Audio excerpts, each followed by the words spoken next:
ఈ కార్యక్రమాన్ని సమర్పిస్తున్న వారు 3 times better Bharati Cement.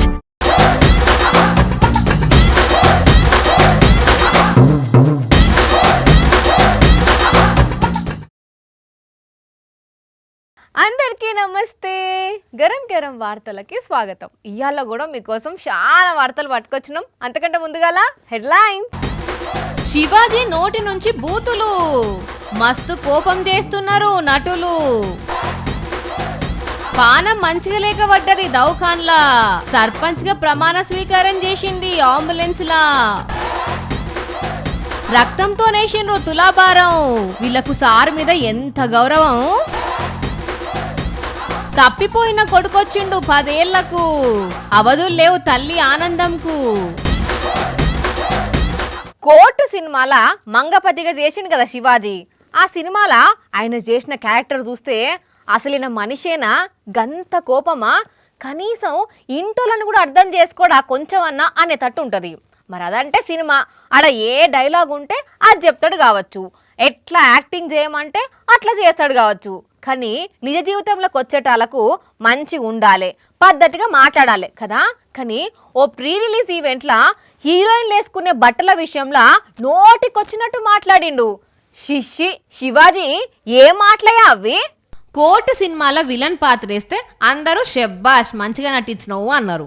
మరి నిజ జీవితంలో కూడా గట్లనే ఉండి అట్లనే మాట్లాడితే అందరూ షెబ్బాష్ అంటారు అనుకున్నాడో ఏమో గానీ, నటుడు శివాజీ దండోరా సినిమా ప్రీ రిలీజ్ ఈవెంట్లా హీరోయిన్ల బట్టల గురించి మాట్లాడుకుంటా బూతు పదాలే మాట్లాడిండు. అమ్మాయిలు హీరోయిన్లు ఏ బట్టలు పెడితే వేసుకొని పోతే మనమే దరిద్రం అనుభవించాల్సి వస్తమ్మా. మీ అందం చీరలోనో, మీ అందం నిండుగా కప్పుకునే బట్టల్లోనే ఉంటుంది తప్పితే సామాను కనపడే దాంట్లో ఏం ఉండదమ్మా. అవి వేసుకున్నంత మాత్రాన చాలా మంది చూసినప్పుడు నవ్వుతూ అంటారు కానీ ఎలాంటి బట్టలు ఎందుకు వేసుకుని కాస్త మంచి వేసుకోవచ్చుగా, బాగుంటావు కదా అనాలనిపిస్తుంది లోపల. అనలేము. గ్లామర్ అనేది ఒక దశ వరకే ఉండాలా, ఇంతవరకు ఉంటే పర్లా, అది ఇక్కడికి రాకూడదు. అవ్వా అవ్వా అవ్వా, ఇవేం చిల్లర మాటలయ్యా శివాజీ. ఇంకా మీరేం అనుకోవద్దు అమ్మాయిలు అనుకుంటా, అనుకున్నా ఏం కాదు లాగి పీకుతాం అంటుండు. ఏమనుకోవద్దు హీరోయిన్లు అందరూ, మీరు అనుకున్నా నాకు పోయేది లేదు, లాగి పీకుతాం మనం, అది వేరే విషయం. ఇదేనా మీకు ఆడోళ్ళ మీద ఉన్న గౌరవం? నోటికి ఏదొస్తే అదే మాట్లాడుడా అని మస్తు మంది కోపం చేస్తున్నారు ఆర్టిస్టులు. నా శరీరం నీది కాదు అనుకుంటా అనసూయ గట్టిగానే కౌంటర్ ఇచ్చింది శివాజీకి.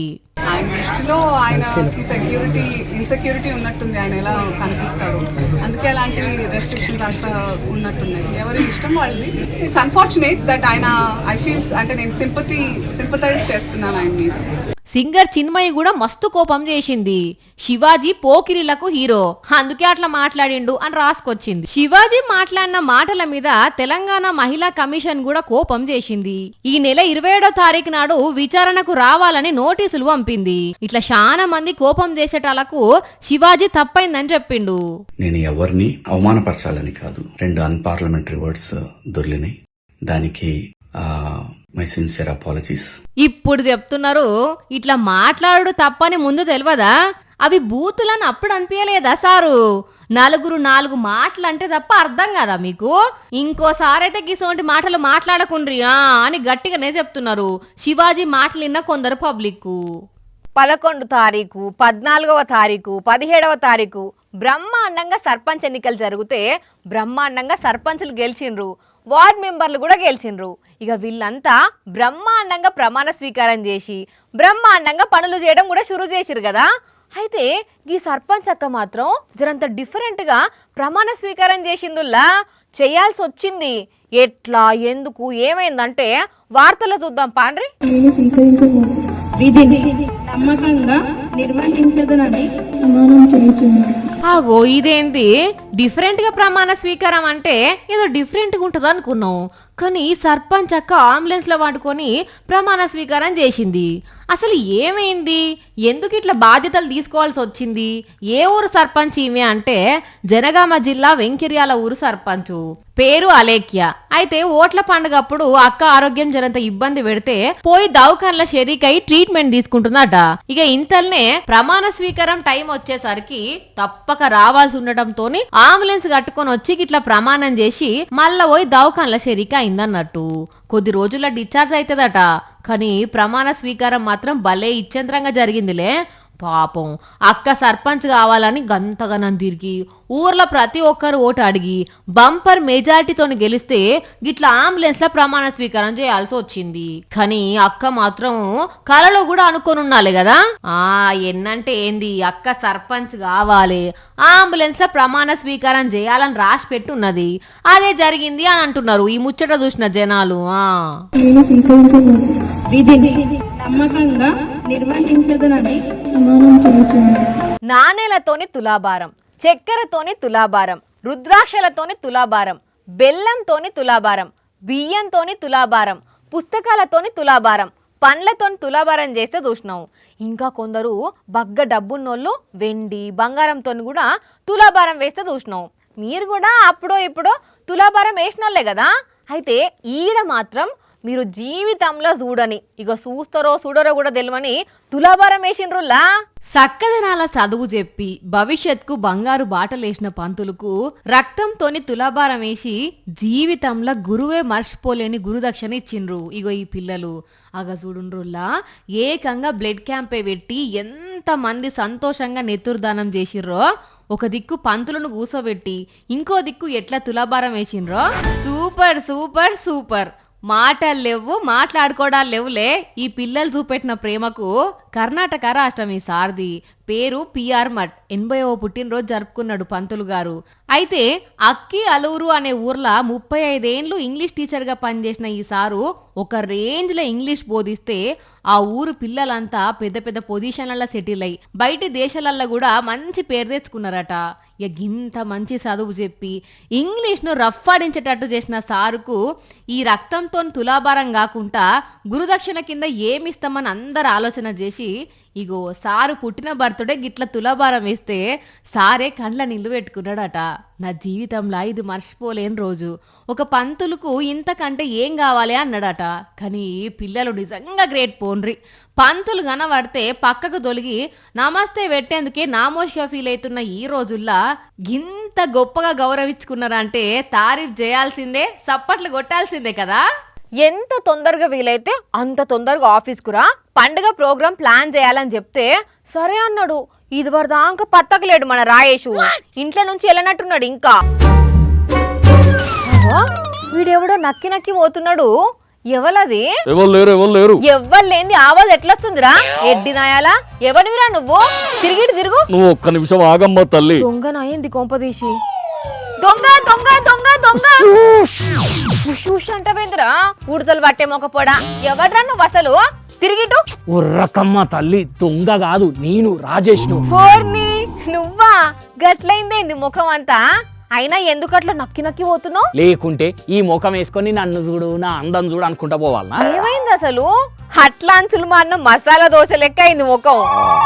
ట్రాఫిక్ లో తిరిగి వస్తున్నా, అందుకని మాస్క్ పెట్టుకున్న కాడికి తెల్లగుండి మిగతా అంతా పొగబట్టి నల్లగైనా. అబ్బచ్చా, ఇప్పుడు నిజం చెప్పు. అంటే అమ్మ ఒక బస్తడి బూడిదే కావాలన్నది ఎందుకో అది తెద్దామని చెప్పి ఒక బట్టి కాడికి పోతే కాలు జారి మసిలో పడి ఇగో ఇట్లా అంటుంది. మాస్క్ లేని కాడ మాడినట్టే అయింది కదా ముఖము.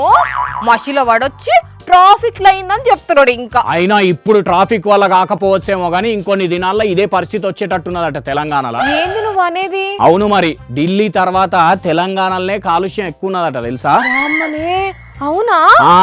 100 లోపు ఉండాల్సిన ఎయిర్ క్వాలిటీ 200 దాటిందట. ఢిల్లీలోనైతే ఏకంగా 300 పైన ఉన్నదట. రేపట్ల మరో ఢిల్లీ అయినా ఆశ్చర్యం లేదట తెలంగాణ. అందుకే బ్రీతింగ్ ప్రాబ్లమ్స్ ఉన్నోళ్ళు, సైనసైటిస్ ఉన్నోళ్ళు, డస్ట్ అలర్జీ ఉన్నోళ్ళు ఎప్పటికీ మాస్క్ వాడోడు మంచిదట. చిన్నపిల్లగాలను కూడా జాగ్రత్తగా చూసుకోవాలన్నట. నువ్వు చెప్తుంటే కరెక్టే అనిపిస్తుంది. ఎందుకంటే మొన్న వీక్ ఆఫ్ నాడు బయటకు పోయేస్తే ఒకటే దగ్గొచ్చింది నాకు తెలిసి అది పొల్యూషన్ వల్ల కాదు, పక్కనున్నోళ్ళు ఏడెక్కువ తింటారో అని పానీపూరీలు కుక్కునేసరికి ఆ ఘాటుకొచ్చి ఉంటది. సరేగాని ముఖం కడుక్కొచ్చుకొని మాట్లాడతావు, ఎండిపోతే గీకలేక సావాలి మళ్ళా. పో చెప్పునవో చూడలేకపోతున్నావు. రాత్రికి రాత్రే వచ్చి ఏటీఎం మిషన్ ను ఎత్తుకపోయిన దొంగలను చూసినాం.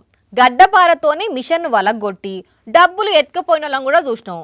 ఏటీఎంలో డబ్బులు తీయరానోళ్లకు మాయమాటలు చెప్పి డబ్బులు కొట్టేసిన వాళ్ళని కూడా చూసినాం కదా.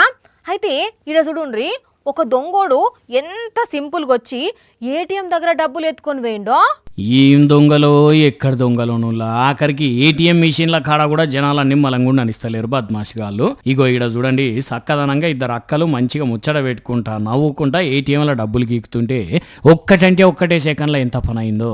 ఓష్ని అన్నాలం పాడుగాను నీ చేతులు పోయి ఏటీఎం డోర్ల పడి నుజ్జుగాను గోషిగా ఎంత పని చేస్తేవిరా చూసినరానులా. దొంగోడు ఒక్కటంటే ఒక్కటే సెకండ్లో ఎట్లా డబ్బులు ఎత్తుకొని పోయిండో అట్లొచ్చిండు, ఇట్లా స్ప్రే కొట్టిండు, ఏటీఎంలకించి రాగానే పట్టుకొని అట్లనే పరారయిండు. ఛత్తీస్గఢ్ రాష్ట్రంలో ఒక ఏటీఎం సెంటర్ దగ్గర జరిగింది చోరీ. మరి ఈ పని ఏటీఎం సెంటర్ల దగ్గర దోసుకపోవడో లేకుంటే పెద్ద గజ దొంగ ఇట్లనో తెలియదు కానీ కండ్లు మూసి తెరిచే అంతలనే దగ్గర 50,000 రూపాయల కట్టెత్తుకొని పోయిండు. సీసీ ఫుటేజ్ చూసి పోలీసులు దేవులాడుతున్నారట. కానీ ఓ జనాలు చూసిండ్రు కదా ఏటీఎం సెంటర్ల దగ్గర దొంగలు ఎట్లా మోపైతున్నారో. జర మీరు పైసలు గీకేటప్పుడు మన ముంగటున్నోడు ఎవడు వెనుకంగా ఎవడన్నా వస్తున్నాడా లేదా అని పైలంగా డబ్బులు డ్రా చేసుకోనరి, పైసలకి ఇట్లా జమ చేసేది ఉంటే జమ చేసుకోనరి, సరేనా? ఏమంటున్నాం? ఇక ఇది టుంచితే ఇటు చూడండి, బొంబాయిలో ఒక బంగారం దుకాణాలకు బుర్కాలు వేసుకొని పోయిన దొంగలు ఓనర్కు తుపాకీ చూపెట్టి ఎవ్వరికి కనబడకుండా అడిదిక్కు కింద కూసబెట్టి ఎట్లా సంచుల నిండా సర్దుకొని పోయినరో. అయిపోయి 2 నిమిషాల్లో దుకాణం మొత్తం లూటీ చేసిండ్రు. మరి వీళ్ళు అదే రాష్ట్రం దొంగలో లేకుంటే ఏదన్నా పేరు మోసిన గ్యాంగులో కానీ పోలీసులు అయితే దేవులాడుతున్నారట. ఇప్పుడు చూడాలి మరిగా ఎప్పుడు దొరుకుతారో. ఒకవేళ దొరికితే బంగారం మళ్ళీ అట్లనే వీళ్ళ దగ్గర ఉంచుకుంటారో లేదో. చిన్నప్పుడు తప్పిపోయిన అన్నదమ్ములు పెద్దగైనాక కలుసుకొని విలన్ మీద పగ తీర్చుకునే సినిమాలు చాలా వచ్చినాయి. మీరు సుత చూసే ఉంటారు కదా. సినిమా కాబట్టి గట్లా చూపెడతారు అనుకుంటారు కానీ నిజంగానే అసోంటి సంఘటనే జరిగిందుల్లా. తప్పిపోయిన కొడుకు 10 ఏళ్ల తర్వాత తన తల్లిని కలుసుకున్నాడు. జీవితం అంటే అంతే, కొందరికి కొసిరి వడ్డిస్తుంది, కొందరితోని కబడ్డీ ఆడుకుంటది. ఇక్కడ చూడండి 10 ఏళ్ల కింద తప్పిపోయిన ఒక పిల్లగాన్ని తల్లి దగ్గరకు చేర్చింది. అన్నేళ్ల తర్వాత అవుపడ్డ తన కొడుకుని చూసుకొని పాపం ఆ తల్లి సంతోషంతోనే ఏడిచింది. ఆ తల్లి కొడుకులను చూసి అక్కడ ఉన్నోళ్ళందరి కళ్ళు చెమర్చినాయి. అసలు ఏమైంది అంటే ఉత్తరప్రదేశ్ రాష్ట్రం బాందా నుంచి 10 ఏళ్ల కిందట తప్పిపోయింది తమ్ముడు. అప్పుడు ఆ పిల్లగాని వయసు 6 ఏండ్లు. కొడుకు కోసం తల్లిదండ్రులు ఎతకని జాగలేదు, తిరగని ఊరు లేదు. ఆశ వదులుకోకుండా పోలీసుల చుట్టూ తిరుగుతూనే ఉన్నారు. పోలీసులు కూడా ఈ కేసును సీరియస్ గా తీసుకొని అన్ని చోట్ల విచారణ చేసి లాస్ట్ కి ఈ తమ్ముని జాడగాని పెట్టిండ్లు. తల్లి కొడుకులను కలిపిన పోలీసులను శభాష్ అని తారీఫ్ చేస్తున్నారు నెటిజన్లు. చూసిరు కదా, ఇవి ఇవాల్టి గరం గరం వార్తలు. మళ్ళొచ్చే ఎపిసోడ్లో ఇంకిన్ని గరం గరం వార్తలతో కలుద్దాం. మన టైం అయితే గుర్తుకున్నది కదా, రాత్రి 8:30కు మళ్ళా పొద్దుగాల 8:30కు. మర్చిపోకుండా చూడుండ్రి. టాటా.